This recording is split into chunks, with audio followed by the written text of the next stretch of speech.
করবেন, শুধু বন্ধ করে দিয়ে ক্ষান্ত হয় নাই, শ্রমিকদের টাকা পরিশোধ করে নাই এবং আওয়ামী পাটকলগুলি তারা নামমাত্র দামে লিড নিয়েছে। লিড নিয়ে কি করেছে? পাটকলগুলোর ভিতরে থাকা আজকে তারা ষড়যন্ত্র। আমি আজকে এই মানববন্ধন থেকে আপনাদেরকে বলতে চাই, এই পাটকলগুলি শ্রমিকের ঘাম, শ্রমিকের রক্তের বিনিময়ে গড়ে উঠেছে।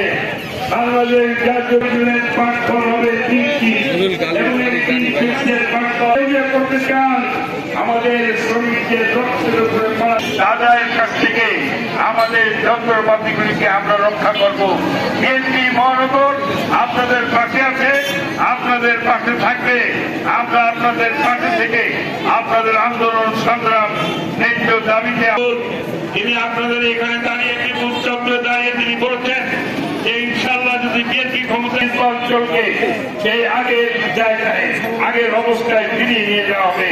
আমরা বিশ্বাস করি আল্লাহ এই যদি নির্বাচিত হন আপনাদের ভোটে, আগামীতে যদি বাংলাদেশে বিএনপি সরকারের লড়াই সংগ্রাম আন্দোলনে জাতীয়তাবাদী দল আপনাদের পাশে। জিন্দাবাদ জাতীয়তাবাদী দল, জিন্দাবাদ দেশনেত্রী বেগম খালেদা জিয়া, জিন্দাবাদ তারেক রহমান, জিন্দাবাদ।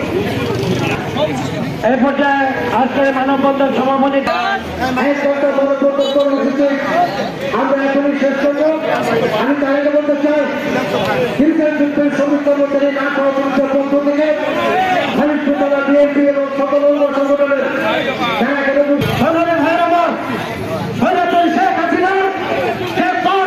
এখন পর্যন্ত সে মন্ত্রণালয়ের সচিব দায়িত্বে পালন করছেন এবং মিলের বিক্রি করে এক একটা মিল ধ্বংস করে উনি চক্রান্ত করছেন।